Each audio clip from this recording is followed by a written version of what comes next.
Hello, everybody. We have a full house today, so if you don't mind kind of sliding inwards if there's any open seats, just to make room for people. We already have people standing in the back, and it would be great to get everybody's seats as much as possible. So good morning, New Orleans. For those who are visiting for the first time, and for those who are returning, welcome to the Big Easy. Over 4,000 researchers from around the world are here with us this weekend for what will almost certainly be one of the best SPSP conventions yet. While the content at SPSP changes every year, the amount of work that it goes into pulling off a conference of this magnitude is pretty substantial consistently.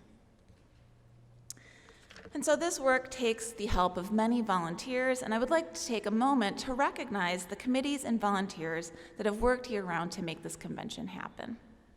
So in particular, I'd like to give a special thanks to the convention committee members, Robin Edelstein, Amy Somerville, John Rothman, and Josh Ackerman. Nagin Tusi and EJ Masicampo coordinated the symposia, while Neil Lewis and Kate McLean handled posters, data blitz, and paper sessions. Alex Schumann and Marina Milovskaya managed the deep dive workshops, and Rich Slatcher and Radhika Damian oversaw the professional development sessions. So please join me in thanking them for their hard work.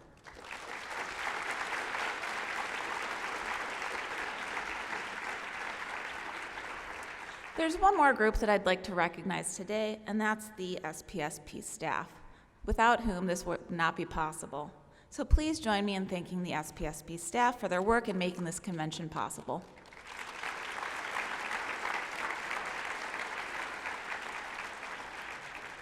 I would also like to offer a special thank you to our executive director, Chad Rummel, who will actually be leaving his position, and it officially ends tomorrow at 6:30. So please join me in thanking him for all of his service to our field.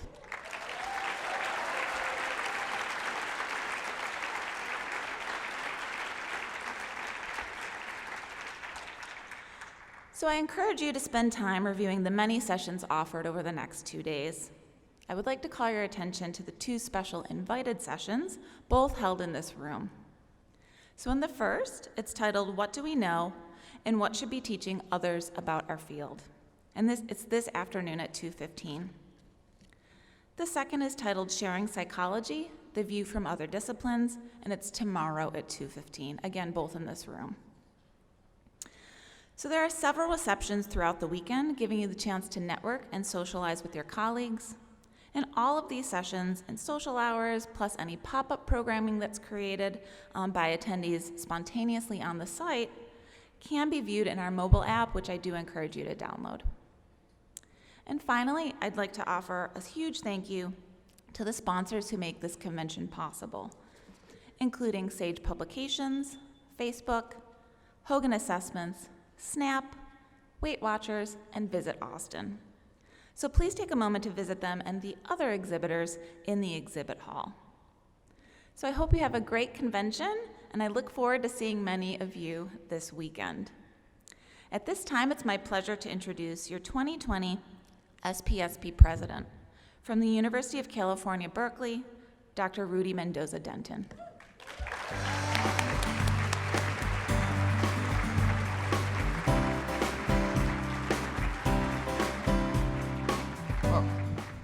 That walk was much longer than I anticipated. Okay. Hi, I'm Rudy, and just if you could join me in thanking Lisa for her leadership in the convention. A round of applause, please. You know, in addition to coordinating the committees and making everything happen, she's also spent the last few months coordinating the birth of her new baby. So we really thank her doubly for her commitment. I know, isn't that beautiful? Good luck to you, and thank you for everything you do. On behalf of the SPSP Board of Directors, I'm so pleased to welcome each of you to another convention here in New Orleans. Gatherings like this, where we can share our science and our strategies for teaching and mentorship and research and just getting by, are so important for our field and for the future of our field. I'm going to go off script here and share a couple of words from the heart with you. When I was, and I address these brief remarks to the younger scholars, to the newer scholars in the audience who may feel overwhelmed at the conference and who may feel like, you know, is this a place where I can belong, where I can make my mark? And I just want to say yes, it is, and that is the whole reason why we have the conference for you. When I was a young scholar myself, not so many years ago, I dreaded coming to the conference, and really just like it pained my heart to come up to scholars whose work I knew and to not know whether I was going to be taken seriously, whether, you know, my name tag would decide the future of the conversation moving forward, et cetera. But then somebody said to me one day, you know, the conference is as much for that, but it's about sharing. It's about meeting people, some of whom you will connect with, others with whom you will not, and that's okay. You just got to keep coming, and please don't hide in your room, like I have done and continue to do so often these days. That's part of why we had the presidential reception open to everybody, why we have all of these sessions where we're trying to get better and move forward together as a field. I implore those of you who've been around the block once or twice before to please welcome the younger folks into the fold, because they are the future of the field and of the organization. As Lisa indicated, there are many volunteers who make this convention happen. 300 volunteers are needed to manage all of the activities SPSP manages on your behalf. So again, please join me in thanking them for their commitment to our field. As Lisa also mentioned, it takes a team of truly dedicated staff to make the organization run. So I want to give a thank you to them, but in particular to our interim executive director, Brian Riddleberger. Thank you. And I would be remiss if I didn't offer another thank you to our outgoing executive director, Chad Rummel, who's standing there, for his leadership in transforming the organization over the last 7 years. We'll miss you so much, Chad, and thank you for your work. Finally, there's one last group I'd want to thank for their commitment to SPSP, and that's all the vendors and partners that engage with us, including Factor 110, the team that's running the technical side of this convention. Thank you. Factor 110, I'll have you know, has issued a challenge to SPSP membership this weekend. They will match up to $7,500 in donations that come from convention attendees this weekend. So if every person in this room were to give a few dollars, $5 let's say, we could walk away with $15,000 for endowments that support the critical work we do, including access to students and to other scholars who may not otherwise have funding to come to the conference. So please consider that, and you can do that easily through your app, or you can stop by the registration desk. Thank you. So, as SPSP continues to grow and to get stronger, I really look forward to talking with you. I'm running around in the halls when I'm not hiding in my room, about how you can be involved in the future of the society. It's an exciting time to be at SPSP, and it'll only be stronger in the future. For those of you whom I've already talked to, I've said before, please get involved. And there's no better way to shape the future of the organization and to meet new colleagues and make meaning out of this, really large set of experiences than to have a set of like-minded colleagues with a common purpose. A recent example of our growth is the great strides that Mark Leary, Brett Pelham, and Shira Gabriel have made this year in launching SPSP's blog, Character and Context, which I encourage you to click onto and take a look at. Character and Context is a strong product from SPSP that helps translate our work, and the demand for the blog will only continue to grow in the future with your help. So speaking of the future, I'd like to switch our thoughts to just that as we introduce this morning's plenary.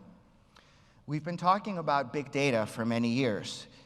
Big data was the topic of Jamie Pennybaker's presidential plenary in 2014, and it was the topic of our 2019 Summer Psychology Forum.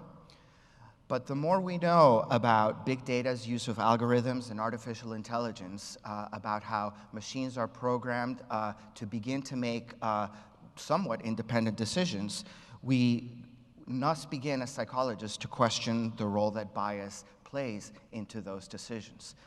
The role of bias in the age of big data is what today's topic is about. And I think it's something that social psychologists have to grapple with, and given our unique position here, where we understand both data at a deep level and humans at hopefully a deep level, we are really right at the nexus to do that. So I've invited several scholars, two computer scientists, as well as one psychologist. Unfortunately, one other psychologist had to drop out, to talk about that.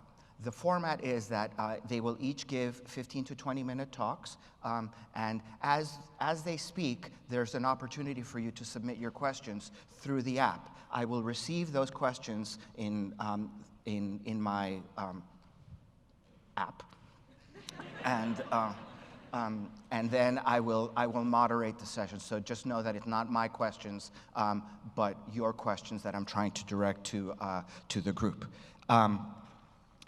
So I want to turn the podium over now to our speakers, and first have them. I would like to invite them up if they could come in. I'd like to invite Dr. Sendhil Mullainathan from the University of Chicago. I'd like to invite Dr. Sendhil. Dr. Moritz, please. Forgive me, I had a deer in the headlights moment. Dr. Moritz Hardt, and finally, Dr. Jen Richeson. And they will each offer prepared remarks in that order. And as I say, I will then moderate the Q&A session. So let's go ahead and get started. First up, Dr. Sendhil Mullainathan. Thank you. I want to talk today about discrimination by people and discrimination by algorithms. I have a large set of collaborators in the paper I'm going to present, but I've called out some of the main ones here. Let me just tell you a story going way back. Many years ago, we did a study, and this was a study where we sent out resumes, thousands of resumes, and before we sent them out, we did one little thing, which is to half of the resumes, and now statistically identical, we randomly put a name that was pretty white, Brendan Miller. And to the other half, we put a name that was pretty African-American, Jamal Jones. And these were thousands of real resumes applying for thousands of real jobs, and we wanted to understand what was the nature of discrimination in the labor market in the United States. And what we found at that time was the nature of discrimination was immense. The Brendan resumes and many white names, we did many names, were called back at a 50% higher callback rate. Just to calibrate for you, that would translate into, if the average unemployment spell was 6 weeks for a white person, it would translate into about 9 weeks of unemployment for an African-American person. So the gap was immense. And since then, there have been many such audit studies that have been done in many contexts that repeatedly show the same point, that in the world we live in, there is massive amounts of discrimination. I'll give you an illustration of how widespread this is. One of my favorite studies on this area, if I can use the word favorite, is a study that looked at selling iPods on eBay. So what they did was they had some people sell iPods, and this is the photos they used, and they managed to sell at about a 3.8% rate. Don't try to sell iPods on eBay, not a winning strategy apparently. Some, on the other hand, were like this. You'll notice the subtle tattoo here. Don't try to sell iPods if you have a tattoo. You sell at a much lower rate. But definitely don't sell iPods if you're an African American. Simply changing the skin color of the person holding the iPod drops the rate at which they're sold by nearly half, which is crazy. So that's all by way of saying there is an enormous growing literature which suggests that outside of the experiments which make the point that people discriminate, this discriminatory behavior translates into massive consequences in the world across a variety of domains. Of course, psychology gives us some guidance as to how to deal with this discrimination. And to me, some of the most interesting guidance has to do with the fact that part of what we want to do is to take away judgment. So when you do an interview with the person and you're sort of like using your intuitive judgment, well, that intuitive judgment, however well-meaning, can contain a lot of biases. So we've been pushing towards things like, have a checklist, quantify things, put preset rules in place. Don't just go in and talk to people. Write the criteria. Write the aggregation of the criteria. Don't let bias creep in.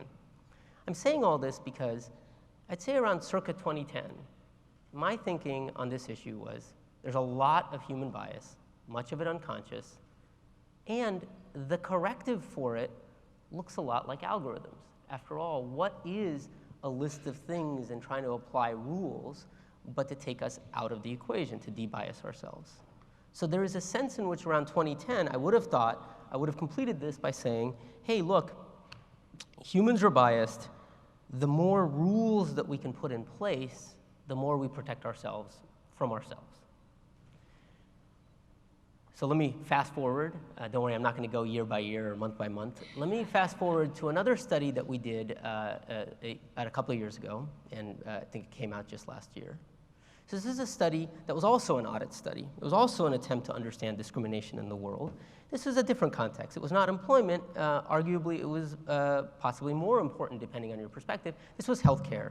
So many health systems seek to solve a problem they have. There are people who use lots of healthcare because they have diabetes and they've got heart disease and they've got a bunch of things, so they're going to be in the system a lot. Healthcare isn't built for that, so these health systems said, let me find these people who are going to be big users and let me preemptively give them a lot of resources, like a single nurse they can call before they come in, like coordinating the care across all their doctors. This is a big, you can imagine this is a big help for you, and it translates into a lot of dollars actually targeted at those people. Of course, in deciding to do this, systems need to figure out who the heavy users will be. So it turns out that for the last 5-6 years, systems have been targeting these heavy users using algorithms. So the algorithm I'm going to describe now affects about 100-something million people in the United States. So this is already at scale. This is not like things could happen. This has been happening. What we wanted to understand was, well, we audited people. Let's audit this algorithm. What would that mean? Well, what this algorithm does is it gives a risk score for everybody, which is it says this is your risk of being in need, and we're going to put the people in highest need into the program. That's what the algorithm is used for. So let's do an exercise. Let's look at people of the exact same score, and let's look at what their realized health is. So how unhealthy are the people at a score of 95? And let's ask, are African Americans at a score of 95 more or less healthy than whites at a score of 95? So in other words, if 95 is our threshold, who gets in at 95? We would ideally like these two groups to be the same. So it's a unique opportunity we had, which is, it's typically hard to get your hand inside the algorithm, but we managed to get one of these algorithms for a variety of reasons, and we had the chance to look, and this is what we found. You'll see that this is the white population. This is a score on the x-axis, the actual realized health on the y-axis. And you'll see that African Americans at every given score level are significantly sicker. And just so you get a sense of how big this magnitude is, let's just do an exercise. So there are 28% more chronic illnesses. Now that probably doesn't have any meaning to you from a health point of view, so let's try and do a different exercise. Suppose I zoomed into this region. The top 5% of people are auto-enrolled in the program. Okay, so if we zoomed in, here's what we see. At the auto-enrollment threshold, whites are much less sick than blacks in this program.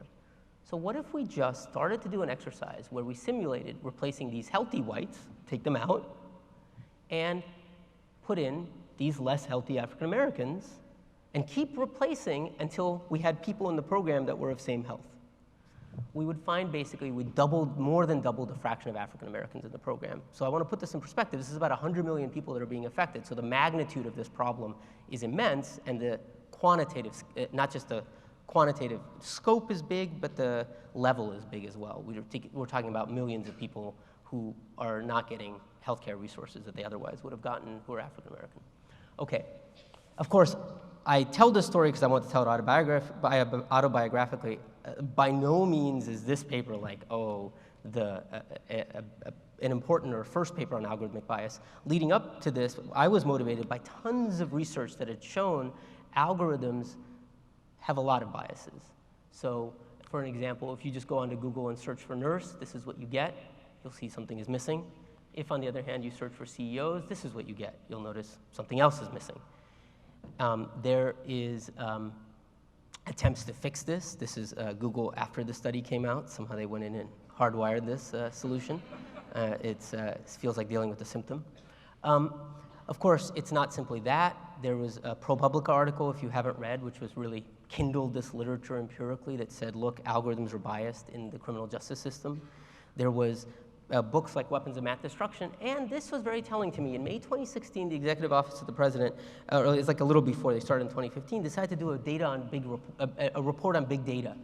But how it evolved was it became a report on algorithmic systems, opportunity, and civil rights. At that point, if you went in and started thinking about big data, you couldn't help but get pulled into the gravitational pull correctly of the bias that's embodied in that data. So what does that mean? If this was my thinking in circa 2010, debiasing looks like a lot of algorithms. By 2018, I was like, oh man, this doesn't look good. Algorithms also have rampant bias. So what do we do?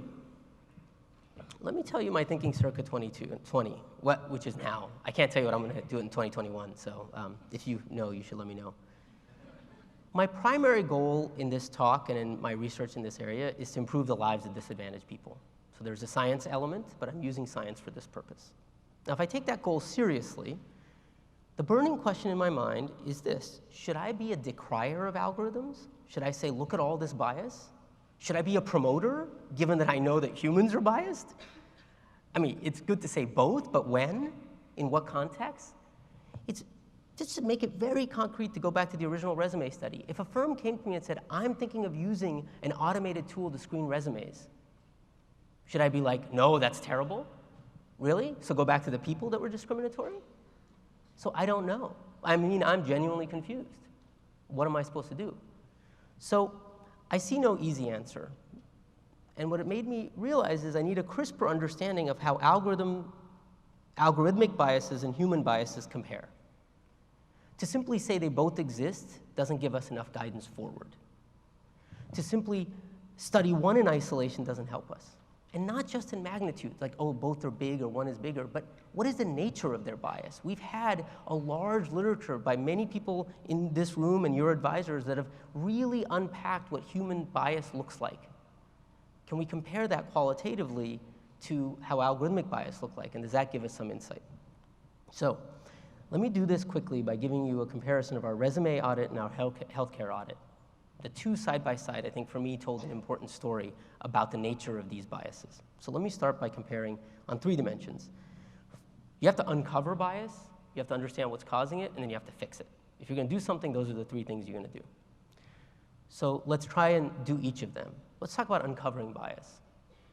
So the resume audit study was best described as some sort of covert operation.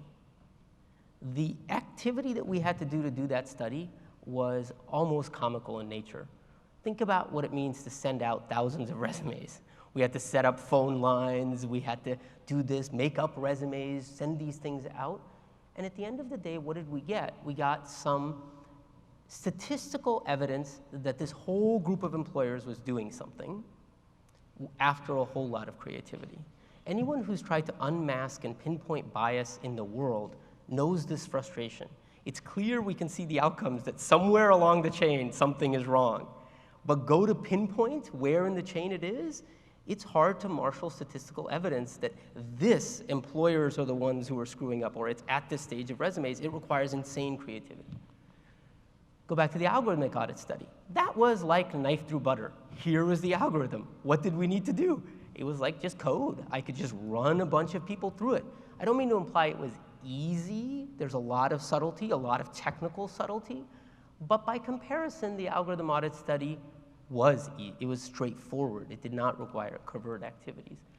And that's because of something that is important to learn from this exercise. We know human processes are inscrutable. People and organizations, so much of what they do, the reasoning, the logic, everything that happens is happening inside their heads. And it is easy to ex post justify any outcome and say, that's why I did that, even if I did it for a different reason. And thank you. So that's the first element. It's easier to uncover algorithms than humans but with proper regulations. I just want to emphasize that. We needed to have access to the algorithm. We couldn't have done it without access. Okay. The second thing, let me understand the source of bias. With the resume study, what came after was what? Lab work, qualitative work. It is hard. We could only get this big cloud. Getting deeper is hard because, again, the mind is inscrutable. With the algorithm study, we had the algorithm. We could get in and figure out what the problem was. And we know the problem now. Here's the problem. It's actually very, very straightforward. To understand what the algorithm did wrong, we just only need to see what it did right. So instead of looking at health, if we looked at costs, how much did each person cost, we actually found the algorithm was perfectly well calibrated. At every risk level, the dollars spent is the same across people. It turned out we wanted to find unhealthy patients, but the algorithm was trained to find expensive patients. And as you can all imagine, dollars don't equal health, and guess who we spend more dollars on? As a result, if you predict dollars, you underpredict health in blacks. Very straightforward problem. Terrible problem, but straightforward problem. In the interest of time, let me skip the next bits. We'll get back to this in a second. So let me say that it turns out that in a few of these studies, it's easier to pinpoint bias in algorithms than in minds. Finally, fixing the problem. For our resume study, people have now done massive studies equivalent to that, 20 years after, and it is regrettable that the magnitudes are literally the same. Like, point estimates are almost the same, which is tragic. We've known about this thing for nearly 20 years. It got a lot of publicity. I feel like most people in HR are even taught this study, and it has done nothing. That's distressing to me. On the other hand, the algorithm study, well, what came after that was we developed a method to fix it, a statistical method. Numerous health systems and manufacturers reached out to us and said, hey, we saw your study. We want to change the code. We now are working with them, and code is being changed. Congress and several attorney generals reached out to us and said, we're going to mandate the changing of this, tell us what to do, and there was a bunch of hearings on Congress. And I'm actually optimistic that this problem will be fixed within a couple of years at the most. And that's because it's easier to scale and roll out fixes in algorithms than it is to scale and roll out fixes in minds. Now, I've given an entirely too one-sided comparison by this, because relative to algorithms, what I want you to take away is people are inscrutable. You in this room know this better than anybody, and that behavior and minds are hard to modify. Having said that, relative to people, algorithms contain bugs. This bug in this code, many people had it. Many people building this algorithm predicted cost inadvertently relative to predicting health and ended up with this problem. And the problem of algorithmic bugs, algorithmic errors, is they can be scaled really fast. This thing hit 100 million people without anyone even realizing there's a bug. And racial bias as a bug is particularly pernicious because it doesn't give a blue screen. It doesn't say, I'm crashing. And if you've ever worked with any piece of software, you know how hard bugs are to meet out. So meeting out this bug will be immensely hard. So let me end on this by saying I think algorithms hold enormous potential for debiasing us, but I think to realize that potential is going to require a totally different approach to the way algorithms are built, scrutinized, evaluated. Other people are going to have to be in the room, and if we don't do anything, we're going to have the worst of all worlds, which is biased humans and biased algorithms, and their potential for correcting us is not going to happen. All right, thank you.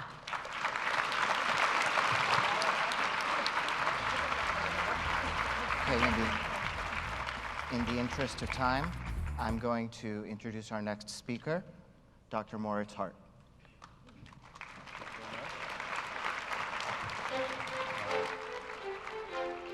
in the interest of time, I'm going to cut straight to the chase. And I want to tell you about this research area that's been happening in computer science and neighboring fields called fairness in machine learning. And I don't want to tell you so much my story, but I kind of want to give you a blueprint or a bird's eye view of what this area does and what it is. So you have a mental map for going to your friendly neighbor in computer science and striking up a collaboration with them. And that's maybe my goal for this talk, to bring our communities a little bit closer. So as Sendhil said, this is connecting on the topic of fairness and classification. So sorting people into buckets and making decisions about them. And it's interesting that this field in its current technical form actually goes back to work that was done in the educational testing community by psychologists, pioneering work by Ann Cleary in 1968, who anticipated some of these fairness criteria and fairness definitions, quantitative fairness measures, that we're still looking at in this area today. And there's also been sort of pioneering work in economics in the labor context on the heels of the civil rights movement around the time. Computer science had a very late start to this. There's no hiding this fact. We're about 40 years late or something. It started in about 2010. I started working on that in grad school in 2010, and at that point it was considered a fringe topic, a weird topic for a computer scientist to study. And it took until about 2016 when the Compass study happened, the White House white paper happened, a number of other things happened that really sort of propelled this to the forefront of computer science research. Why today? I think Sendhil made a compelling case. Actually, I'm standing in front of the others. Let me walk over here. Sendhil made a compelling case that there's just unprecedented scale, reach, and impact of these algorithmic decisions in our life. And we're just confronted with making a number of decisions, important decisions at this point in time. And it's not so much that these things are necessarily specific to machine learning or computer science. It's just that this is kind of what currently fuels the adoption, and so this is where rubber meets the road. And a lot of the phenomenology is happening around these techniques, which is why it makes sense to frame this sort of from a machine learning perspective. But this field runs headlong into very old normative questions and things that have surfaced in your community and other communities as well, okay? The first thing I want to repeat, if this wasn't clear, there's no such thing as fairness through unawareness, and it was kind of implicit in Sendhil's talk, but if you try to ignore sort of correlations between a sensitive attribute such as race or gender and so forth with the target of your prediction, health outcomes or recidivism or whatever you're trying to predict, machine learning will come back to haunt you and will find a way to use that sensitive attribute. Let me give you a simple example. Suppose you're working for a big company that's in the business of shipping stuff to people. I wish there was such a company that's offering same-day shipping. You're running a model on historical data for who might be purchasing your future same-day shipping product. Okay, and your model picks up on who's gonna buy that, and you might get a map like this, which is what happened when this was done at Amazon. So your model carved out, in this case, the neighborhood of Roxbury, a predominantly black neighborhood in Boston, and did not offer service at that location. Okay, and so the corollary of this is that there's really no such thing as ignoring a sensitive attribute, and there's no way we can just sort of maneuver around this topic. By just saying we didn't look at that, or we didn't collect that data, or we don't do anything with it. That's not a meaningful approach for machine learning. All right. So as a result, researchers in various communities have proposed quantitative fairness criteria, mathematical definitions, if you will, of what it might mean for a model, a statistical predictor, to be fair. Okay. And these fairness criteria all give different answers to the question: equality of what? What is it that we should be equalizing across different groups in the population?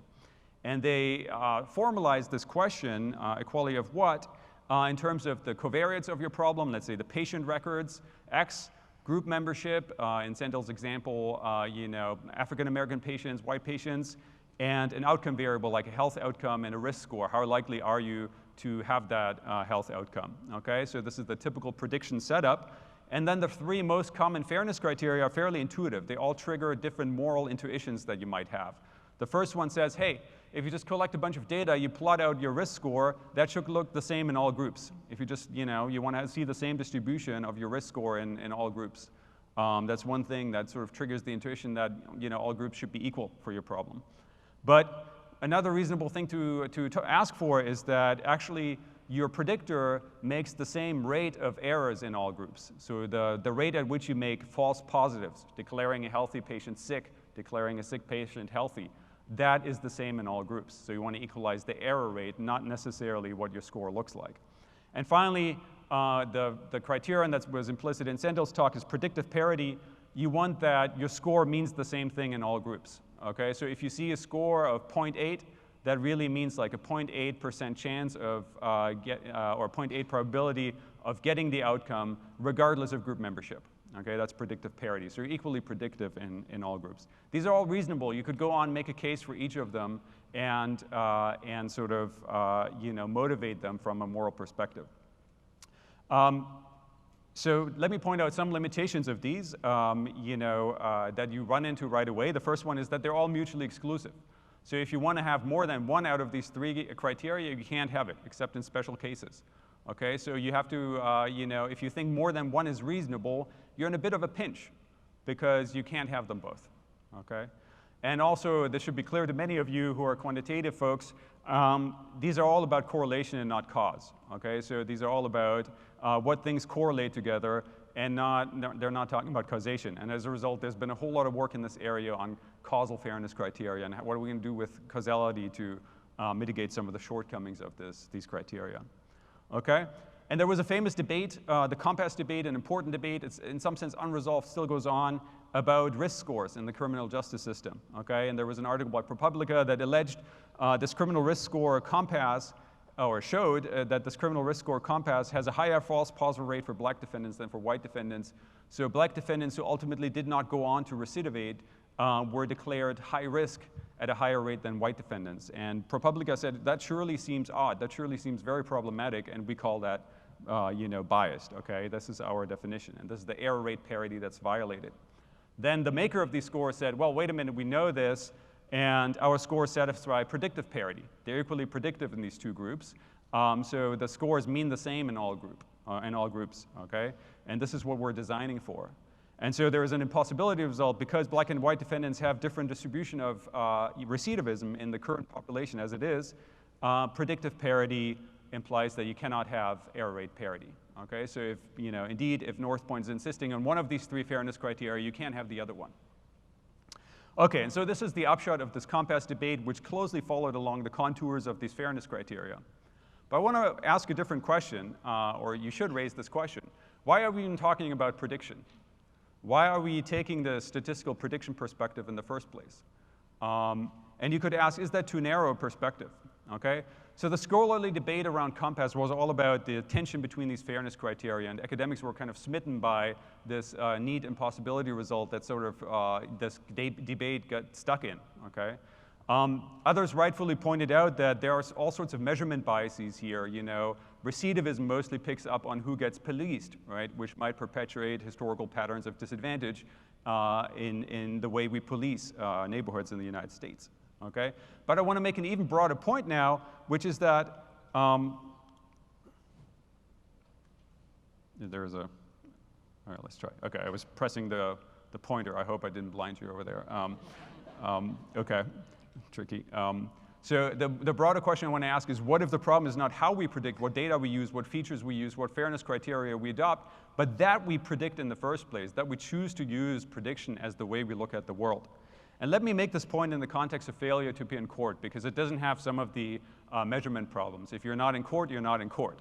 Okay? And so some people propose that we could, as a thing to do, predict failure to appear in court, build a risk score for that, see who's at high risk to fail to appear in court, and if this risk is high, jail them. Okay? There's sort of an alternative, not mutually exclusive, but just a different intervention that's not at all about prediction, which is to talk to your legal scholars and qualitative social scientist friends and recognize that people fail to appear in court due to lack of childcare and lack of transportation and their tight work schedules and simply too many court appointments. You often have upwards of 20 court appointments before you're cleared of a charge. So maybe we should be implementing measures to mitigate this to mitigate these issues. And that was, in fact, central to a recent landmark settlement in Harris County. This is the Harris County courthouse in Texas, which requires the county to implement some such measures. Okay, so this is a viable alternative, potentially, to doing something or framing something as a prediction problem. Okay? And I don't want to give you this as a trolley problem. I don't think you necessarily have to pick one and disregard the other. But I want to point out that it's not at all clear that we should always frame everything as a prediction problem and address it that way. There's a whole potential range of other interventions that we might sort of deprioritize by choosing prediction. Okay? So if prediction is too narrow, you can ask, what would be a broader perspective? How do we go about framing discrimination and fairness from a broader perspective? And the community has sort of struggled with these questions and tried to sort of answer them in different ways. The first thing that comes up is you could ask about long-term effects and dynamics, feedback loops between your predictor and the actions you take in the real world and the effects they have on populations. Particularly, you can ask, what interventions yield long-term improvement? Okay, so let's think of prediction as just one intervention we can do. What are the interventions that lead to long-term improvement? Second, we can try to ask, maybe instead of talking about biased decision makers and this individual perspective on discrimination, what are the structural determinants of discrimination? And how do we take them into account, structural inequality and how they affect decision processes? How do we relate these two? Okay? And third, how do we take into account societal context? Fairness is context specific. It depends on whether we talk about medicine or criminal justice. These are not the same settings. How do we operationalize social context and come to meaningful decisions in a context specific way? These are very challenging questions to a formal community, to a technical community, because we're not trained to necessarily think this way, and our formal machinery is not necessarily well suited to this broader perspective. I want to give you one example, though, of where you can maybe analyze this broader perspective or operationalize this broader perspective. It's from a paper called Delayed Impact of Fair Machine Learning, where we address this issue that fairness criteria, the ones you saw, are typically thought of as algorithmic constraints. They're thought of as near-term interventions that you superimpose on an algorithm to make it fair. And the natural question we asked here is, if you now think of these as interventions, do they even promote the long-term improvement for the groups they aim to protect? Okay, do these near-term interventions, these fairness criteria, lead to long-term welfare improvements? And I'm almost done, so on time here. So what we came up with is something called the outcome curve, where you look at the long-term improvement on the y-axis, you contrast that to how many people your classifier accepts, how many people your decision rule accepts. You can parameterize the decision rule that way, call that acceptance threshold. You get some such curve that looks like this. And you can just look at what happens if you do unconstrained machine learning. No fairness constraints. You just train your model on your data. You see what happens. That leads to some long-term improvement or not. Could be negative, but let's say it falls on some point on this curve. That gives you a region of relative improvement where you could improve in terms of long-term effects on the unconstrained solution by increasing the number of people your decision rule accepts. I call that relative improvement. That leads to the idea of a philanthropic optimum, which is the best you could do in terms of long-term improvement by any decision rule whatsoever. Okay? And that also leads to regions of relative harm where you're actually worse than you would be with no constraints at all. Okay, so these are the regions where you're actually worse off in terms of long-term improvement than not doing anything at all, no intervention. And there's also active harm where you decrease long-term improvement. And what we found is that in general, existing fairness criteria, the three ones you saw, and these are basically everything that people have, most of what people have studied in this area, they tend to fall in the region of relative harm. Okay, so they are not, they don't look good from a long-term perspective. And if long-term improvement is what you care about, you need to think differently about how you make near-term interventions. Okay? With that, I want to wrap up and sort of highlight the most important takeaways from my talk. The first one is fairness through unawareness fails. This is just not an approach that you can sustain with machine learning, which is problematic because it means you have to look at sensitive information, sensitive data that you may not want to look at or you may not be able to look at in a setting where this is constrained by law. And then I motivated these different fairness criteria that give you different answers to equality of what, and there's no right or wrong here necessarily. These criteria reflect different moral intuitions that people have, and violations of these fairness criteria tend to strike people as unfair. That's an empirical fact, if you will, that we perceive violations of these criteria as unfair. And so even though there are multiple of these criteria, if they're violated, you kind of end up in a situation where you have an outcry. Okay? Prediction takes a narrow perspective on decision making, and that is for better and for worse. Okay? So statistical decision making is very powerful, in part because it's so easy to do. You collect the data, you fit the model, and you get something. Okay? So it's a very pragmatic approach, but sometimes it's just too narrow, and we need to recognize when a problem is sort of not framed well as a prediction problem. Okay? On the other hand, this broader perspective that I alluded to, even though that's been studied outside the technical communities a lot, and this is a well-represented perspective in those areas, it's pretty hard to formalize that. It's pretty hard to sort of say what we mean by this in formal terms, and that is something the community is currently struggling with, where a lot of the research challenges are. Okay? If you want to learn more, I'm going to end now. We're writing a book on this, and this was sort of like a 15-minute summary of this. It's available online at fairmlbook.org, and it's still being written, so send us feedback if you would like to reach out. Thanks so much.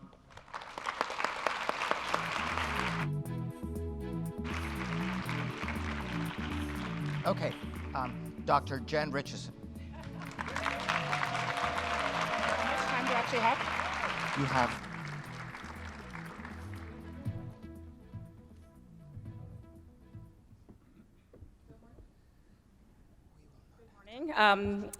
It's sort of shockingly annoying to be here. And those who have to leave, please feel free. I know some of you have got to set up for your next session, your posters, whatever, so don't worry about this. I want to zoom out a bit from the past two talks, I guess that's what psychologists do, and think about how we think about bias in general, and including the question of algorithmic bias or bias in big data.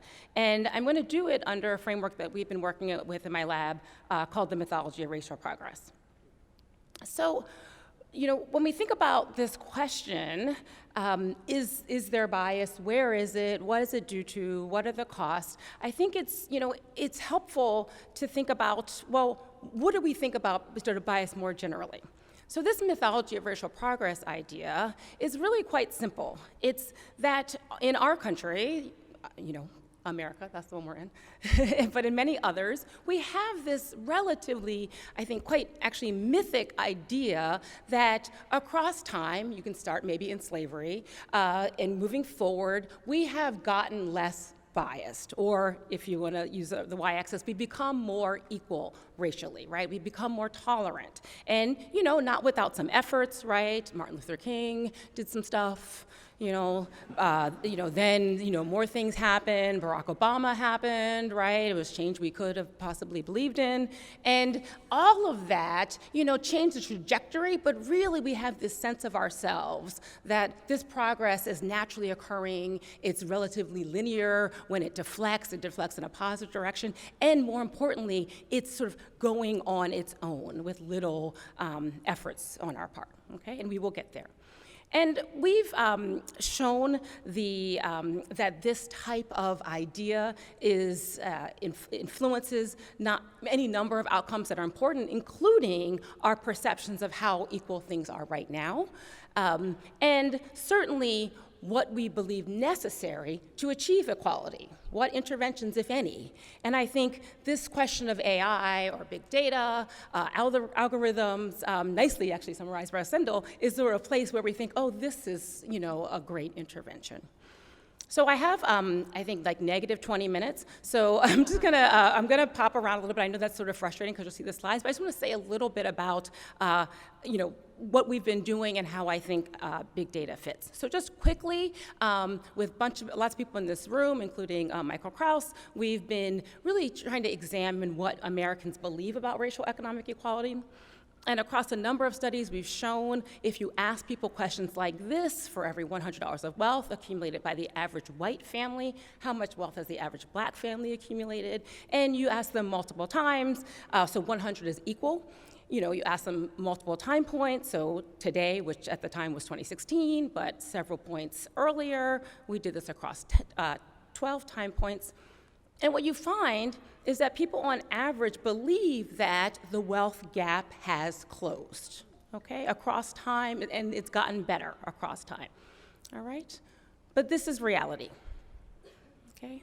So we're wrong in the past, and we're really, really wrong right now. People are profoundly ignorant of the state of the racial wealth gap.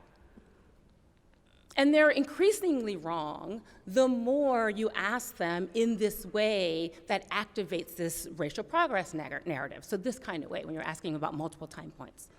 Okay, so point one, we falsely believe we've achieved considerable racial wealth equality, and we believe part of this is because of this mythology of racial progress. All right. So again, this is my schematic of it. Like any good mythology, they're really compelling, sustaining myths that allow us to keep this alive and help us, forge with this idea in the face of lots of evidence to the contrary. And one of my favorites is that, sort of as the old people die, younger people will, sort of repopulate us, and you guys have really good attitudes. Sometimes it's called the children will save us myth, right? They figured it all out. Turns out my generation was the same thing was said about us. Look what we created. Right, but when you look at the data, it's actually very clear that this is unlikely to be true, right? Whether it's on implicit measures, on more explicit measures, white millennials' views are very similar to older cohorts, okay? And if you look in the news, you see lots of evidence of young people who are engaging in ways that are not racially egalitarian. Another version of this is that structural racism is a thing of the past. We now have interpersonal racism, which is, messy and not so great, but, not so bad. Of course, this is also a myth. Structural racism looks different now. It appears differently now. More importantly, it could come back. You look at some recent court rulings, and it is still disproportionately affecting the same groups of people and changing the life circumstances in ways that are profound, okay? Yet we don't believe in it, which is why it's part of our mythology, right? So these are just data from a Kaiser Family Foundation and CNN poll, just asking people which is the bigger problem in the US today. And you see 66% of Americans believe that interpersonal racism is a bigger problem than structural racism. You can ask it lots of different ways, and people have. This is a nationally representative sample, which is why I'm showing it, but Americans largely believe this to be true, okay? A companion view of this is that explicit, overt prejudice is a thing of the past. We're now in this world of implicit, subtle bias, right? In fact, our field calls it old-fashioned racism, like it's out of style. Guess what? It's back, right? And every now and then, we get some evidence, not only of the continuing existence of overt racial bias, including in using algorithms and using Google, and its impacts, right? And this one's about health disparities associated with the presence of overt racism, right? But really, when we see in our culture right now is sort of an uptick in how much people are focused on, thinking about, and more importantly, attributing outcomes to implicit bias with little to no evidence that that's the cause, right? So just a quick detour, hopefully I have time, Rachel. We've been doing some work, just trying to understand what are some of the consequences of this outsized and maybe uneven attention to implicit bias, at least attributions to implicit bias. And we tested this across a number of studies recently published in JSP, and I'll just get to the point. This is just one example. We presented participants with ostensible science articles, always pulled from real news stories, where some bias was found, and this case was in policing, harsher behavior towards racial minority citizens and to white citizens. That was the pun. That was attributed to explicit bias on the part of the police officers, or implicit bias. And we just asked, how accountable should these police officers and, importantly, police departments be held? Okay. And what we find is a small, admittedly, but it's still significant and importantly effect in the direction where those, when the discrimination was attributed to implicit bias, the police officers were held less accountable. We've replicated this across a number of other contexts. These all happen to be medical contexts. We're looking at different types of bias, so political bias towards patients, ageism towards patients, and you see the same effect, okay? So meta-analytic exploration of this accountability effect shows that it's small but reliable. And it also flows, although smaller, into punishment, right? How much should these officers or doctors or institutions be punished? Okay. So when you think about unconscious bias, and in some ways it might be a feeble excuse for some of the discrimination we see, especially when there's evidence almost always of explicit bias potentially playing a role, right? But it could be incredibly effective. And I think the same is true for algorithmic discrimination, right? Who's to blame for it? So in a recent study we did, same group, we looked at, we gave people information about racial bias in lending, okay? And the article either attributed to explicit bias or implicit bias by the branch manager, or his decision to use an algorithm to select who was going to get loans or not. And we asked about who should be, how accountable he should be held for this discrimination, and we said it was clearly a case of discrimination. Okay. And this is what we found. So replicating our past work, we see reduced accountability for implicit bias compared to explicit bias attributions. Same thing, reduced punishment. And here's the data for when it was the algorithm, right? Reductions on both compared to even implicit bias. Okay? One interesting shining light, maybe, is that there are no differences in the extent to which people thought that the institution should be held accountable. So the entire firm should be held accountable for this discrimination. Okay? So just to sum up, I want us to think about how and why we think about bias in AI or in big data in the way that we do, right? And one possibility is that this is yet another sustaining myth, right? That humans are irreparably flawed. I think Sendhil, actually, maybe you even said this, right? And technology is what we need to be using, right? The technology will save us, will fix us, get us out of this problem. And I think there's now lots of evidence that no. It will not necessarily. And certainly if not, we're not thinking carefully about who's building the algorithms, for what purpose, what are they considering, what are they not considering, okay? So, and I would also suggest we should stop asking questions in the way that we ask questions about people, although we should stop asking those questions too, like, is artificial intelligence racist? Maybe, maybe people are racist too, but in some ways, what matters is the outcomes of that racism or bias, right? And so when you look at this this amazing study by Sendhil's group, right? Yes, we're glad they found that bias. It's important to know about. It's amazing how quickly it's getting fixed. In the meantime, millions of Black people were affected by racial bias in healthcare. They were not getting the care that they should have, and that, more importantly, they needed, right? How many people died, right? And in each instance where we're thinking about this and we're looking at, what went wrong, which is important to do, we forget that, wow, something went wrong, and guess what? The very same people who are constantly on the wrong side of discrimination and disparities are once again affected disproportionately in ways that are meaningful and important.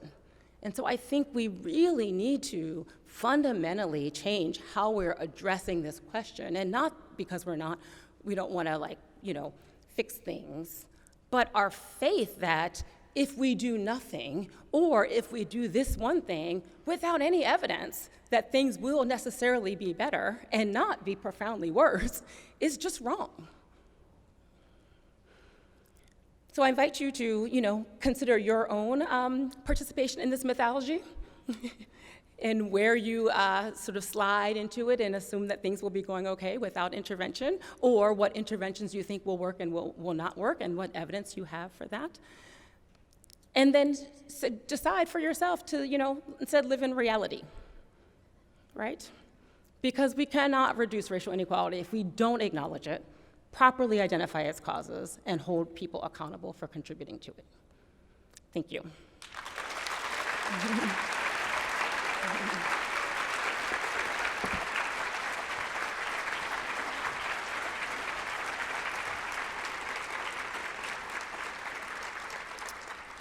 Thank you, everybody. It is it's just so inspiring to hear our colleagues speak of these issues. I'm truly moved. I'm about to cry. I unfortunately need to cancel the question and answer session in the interest of our next sessions. So I invite you to catch our speakers in one-on-one Q&A, but thank you all for coming and for participating in a more just world. Thanks.